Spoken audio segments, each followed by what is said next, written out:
Morning voice എന്ന പ്രതിദിന വചനധ്യാന പരമ്പരയിലേക്ക് ഏവർക്കും സ്വാഗതം. തിരുജീവനയാടുകൾക്കായി തരുവാൻ മനസായവനാം ഒരു നല്ലിടയൻ ദയയെ കരുതിയിടുക നാം ഹൃദയേ. ഒരു നല്ലിടയൻ ദയയെ കരുതിയിടുക നാം ഹൃദയേ. സ്തുതി ചെയ്വിൻ യേശുവിനെ, അതിവന്ദിതനാമവനേ. ഇന്ന് നമ്മോട് ധ്യാനചിന്ത പങ്കുവയ്ക്കുന്നത് സുശേഷകൻ കുഞ്ഞുമോൻ തോട്ടപ്പള്ളി. പ്രാർത്ഥനയോടെ ശ്രവിച്ചാലും. ദൈവനാമത്തിന് മഹത്വമുണ്ടാകട്ടെ. വേദപുസ്തകത്തിലെ രണ്ടാമത്തെ ചോദ്യമാണ് എൻ്റെ ഇന്നത്തെ ധ്യാന വിഷയം. അതിനാധാരമായി ഉൽപ്പത്തി പുസ്തകം 4-ാം അധ്യായത്തിൻ്റെ 9-ാം വാക്യം ഞാൻ വായിക്കുന്നത് ശ്രദ്ധിക്കുക. പിന്നെ യഹോവ കായീനോട്, നിന്റെ അനുജനായ ഹാബേൽ എവിടെ എന്ന് ചോദിച്ചു. നമുക്കറിയാം, ആദാമിൻ്റെയും ഹവ്വയുടെയും മക്കളായിട്ട് ആദ്യം ജനിച്ച കായീനും ഹാബേലും അവർ ഇരട്ട കുട്ടികളായിരുന്നു എന്ന് പറയാറുണ്ട്. കാരണം ഇസഹാക്കിന് ഇരട്ട കുട്ടികൾ ഉണ്ടായപ്പോൾ റിബേക്ക ദേഹം മുഴുവൻ ചുമന്നവനായ രോമമുള്ളവനായ ഏശാവിനെ പ്രസവിച്ചു, പിന്നെ അവൻ്റെ അനുജനെ പ്രസവിച്ചു എന്നാണ്. അല്ലാതെ പിന്നെ റിബേക്ക ഗർഭം ധരിച്ച് യാക്കോബിനെ പ്രസവിച്ചു എന്നല്ല. ഉൽപ്പത്തിയിലും അതുപോലെ തന്നെയാണ് എഴുതിയിട്ടുള്ളത്. അവൾ ഗർഭം ധരിച്ച് കായീനെ പ്രസവിച്ചു, പിന്നെ അവൻ്റെ അനുജനെ പ്രസവിച്ചു.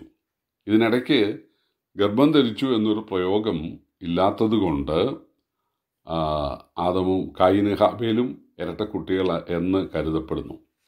രണ്ടുപേരും ഒരേ സമയത്ത് ഒരേ ഗർഭത്തിൽ വളർന്നു, ഒരേ സമയത്ത് ജനിച്ചു, ഒരേ ശിക്ഷണത്തിൽ വളർത്തപ്പെട്ടു. മറ്റു കൂട്ടുകെട്ടുകളൊന്നും ആ കാലത്ത് അവരെ തെറ്റിക്കാനില്ലായിരുന്നു. ഒരേ ശിക്ഷണം. പക്ഷേ അതിലൊരാൾ ഭക്തനും ഒരാൾ അഭക്തനുമായി മാറി. നമ്മൾ ഓർക്കേണ്ട ഒരു കാര്യം, ഈ മാതാപിതാക്കൾ മൃഗത്തെ കൊന്ന് ഇവരെ ഉടുപ്പിച്ചിട്ടുണ്ട്.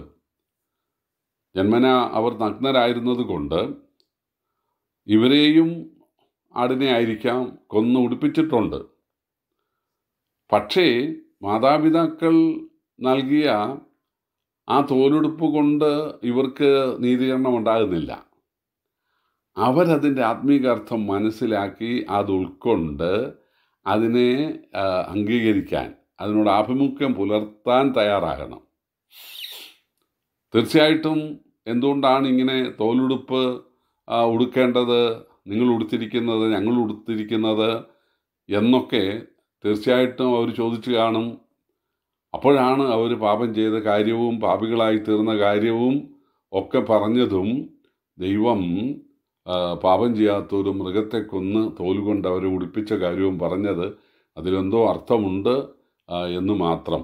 അല്ലെങ്കിൽ ദൈവത്തിന് എന്തെങ്കിലും അത്തിയിലയ്ക്ക് പകരം വേറെന്തെങ്കിലും ഇലയൊക്കെ ചുറ്റി നിങ്ങളിനി കുറച്ച് നാൾ നിങ്ങളിനി ഇല കൊണ്ട് ഉടുത്തോ അല്ലെങ്കിൽ മരവൂരി കൊണ്ട് നിങ്ങൾ നഗ്നത മറച്ചോ എന്നൊക്കെ പറഞ്ഞാൽ പോരായിരുന്നു. എന്തുകൊണ്ടാണ് മൃഗത്തെ കൊല്ലാനിടയായത്?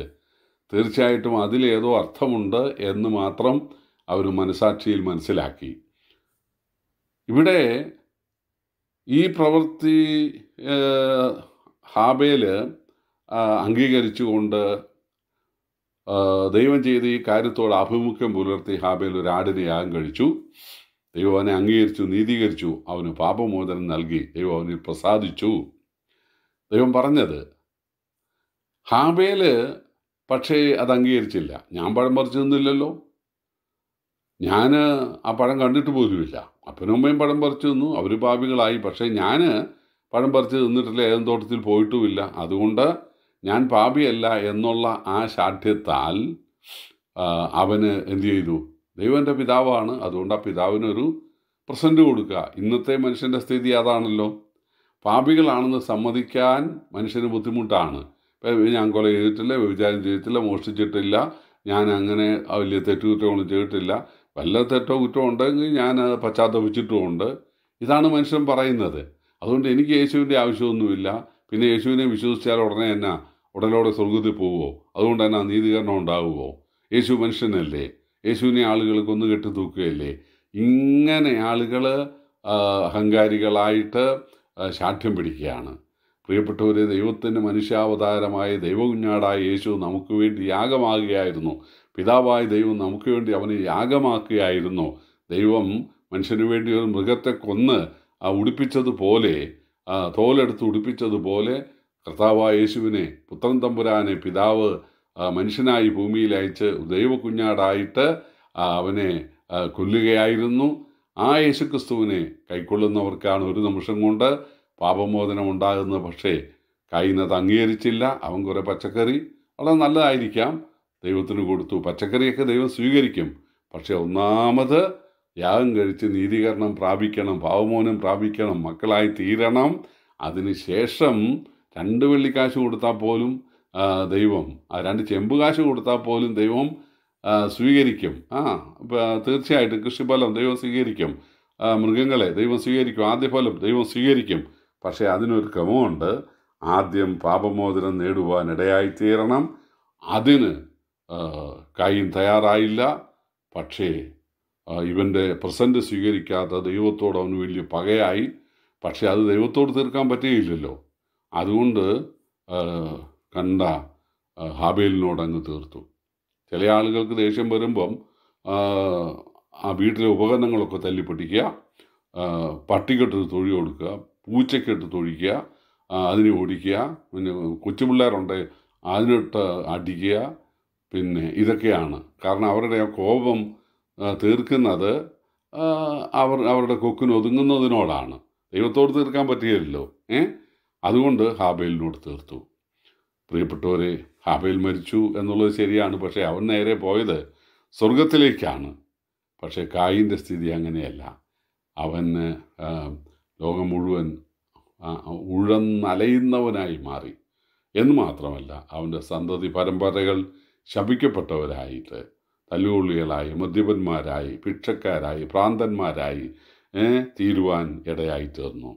പ്രിയപ്പെട്ടവരെ, നമ്മൾ രക്ഷാമാർഗത്തെ സ്വീകരിക്കുന്ന പക്ഷം അതിൻ്റെ അനുഗ്രഹം നമുക്ക് മാത്രമല്ല, നമ്മുടെ തലമുറകൾക്കും ഉണ്ടാകും.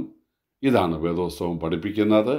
അതുകൊണ്ട് ദൈവം ചോദിക്കുന്നു, നിൻ്റെ സഹോദരൻ എവിടെ? ഹാബേൽ ഈ വീട്ടിൽ നിന്നൊരാളെങ്കിലും ദൈവത്തെ അറിഞ്ഞല്ലോ.